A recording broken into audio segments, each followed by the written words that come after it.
What's up, you guys? It's Matt here. Let's talk about credit cards that you should have by certain ages. And we're not talking about the type of credit cards. We're talking about just how many credit cards you should have by a certain age.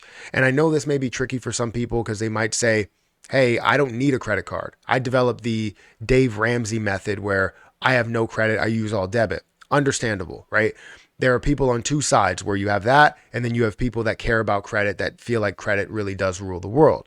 Obviously, I'm one of those people that cares about credit, and I do believe that credit does rule the world if you guys are looking for any type of benefits and being able to get any type of grace within certain situations. And if you are trying to, get a car loan or a mortgage or anything like that, and then other people on other sides like just buy it out. A lot of people don't have the luxury to just buy it out because they don't have the money to just buy it out. But you need a car in this world. You need a house in this world. You need to make sure that you have food on the table in this world. Not saying they're using loans for that, but you can use credit cards for it to be able to get the benefits. But let's talk about credit cards that you should own by certain ages. Guys, hit that like button, hit that subscribe button, hit the notification bell for more of these videos. And if you guys want to follow me on Rumble, make sure you guys go ahead and do that.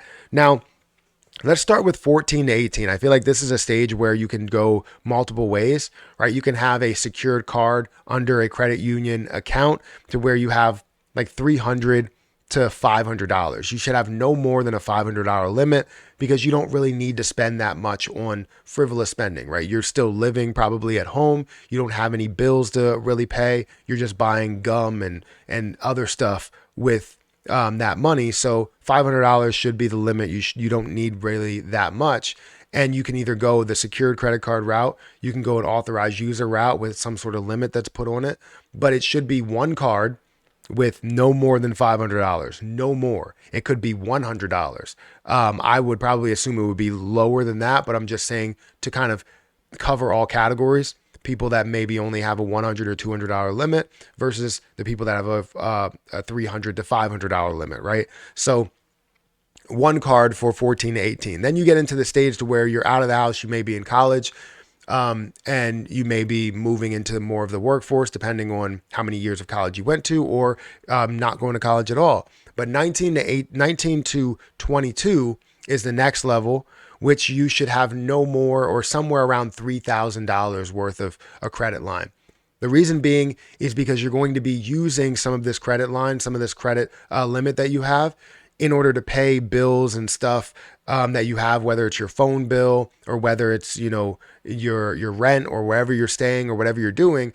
And if you're doing that and you're paying, with this card, paying for groceries and all that stuff, you're going to need to make sure your credit utilization is intact. And I would imagine you would need no more than 30% of that $3,000. So it can be anywhere from like $3,000 to $5,000 because if you're using, let's say it's about $1,000 that you're using in groceries and gas and all this other stuff, you then are only spending, 20% to 30% of your credit utilization of your overall credit, which still isn't the best, but it's not using 100%. So that's always a good thing. That's what I kind of classify within that area is you don't really have a crazy amount of bills, but you're just starting to get established with bills. Now you get into the next area, which is 23 to 27.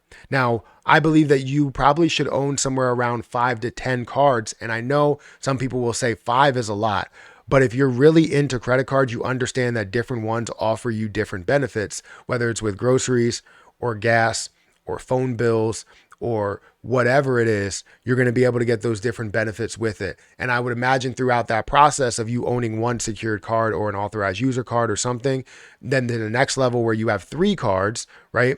I didn't say that. You have 3 cards, that's $3,000.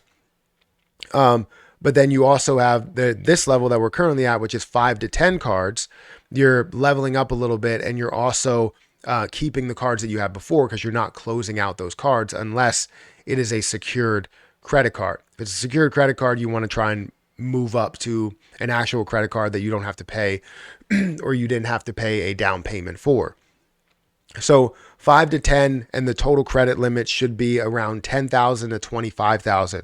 The reason being is because now you have more bills, full bills that are established. You probably maybe have a mortgage, you have a family, and you have all these other things that are happening where you may have like $3,000 worth of, limits that you're using, $3,000 worth overall that you're using, 2,000, 1,000, whatever. And if you're using that, you want to make sure you're keeping it at a very, very low amount when it comes to credit utilization.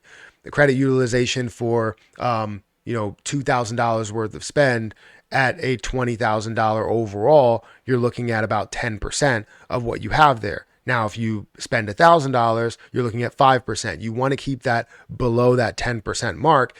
You want to honestly keep it below 5%, but I would say 10% is always good. You would keep a good credit score. You would be set up in the right area. And I think that's a good way to look at it. And now the last one that I have here, which you don't really need to go any further than this, is 28 plus, right? If you're 28 years old, up in like your 30s and 40s, you should probably have 10 plus credit cards that are fully established. Now, again, this doesn't mean that you need to physically have 10. It should be around that level, because throughout your years, you gather credit cards, you hold those credit cards, you use those credit cards. You don't cancel those credit cards unless they're secured credit cards or they have an annual fee, then you could downgrade them.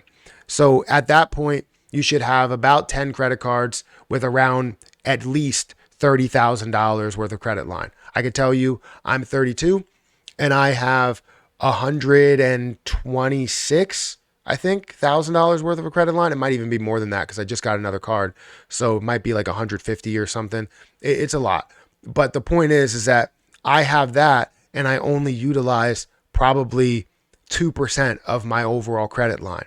It's about keeping your utilization low and having your overall credit line high so that, you have a better credit score overall. So anyways, that's kind of what I had for you guys today. There's different areas. Anybody that's over the age of 28, like, you don't really need to have any more than 10 cards. But when you start spreading out the different credit lines, most likely you're going to be approved for higher and higher credit lines. So $30,000 is basically like that limit to where you have $3,000 each card. Now, if you have less cards with more of a limit, that still works out to be the same type of benefit, the same type of thing. But we have 4 sectors or 4 areas where you have 1 card that you would have, 3 cards, 5 to 10 cards, or 10 plus cards, and being at a $500 limit, $3,000 limit, $10,000 limit, and a $30,000 credit line. So let me know what you think about this. Does this make sense to you? Does this all break down the right way? And are you in these categories at all? Or are you now a 20-year-old with a $500,000 credit line, an unlimited credit line? Are you a person that has a black card because maybe your family has a black card? Or do you have an authorized user platinum card and have an unlimited spend? All right. Let me know your situation down below, but hit that like button, hit that subscribe button, hit that notification bell for more of these videos. And remember, if you guys want to follow me on Rumble, definitely do so with the link in the description. I'm going to get out of here and I'll catch you in the next one. See ya.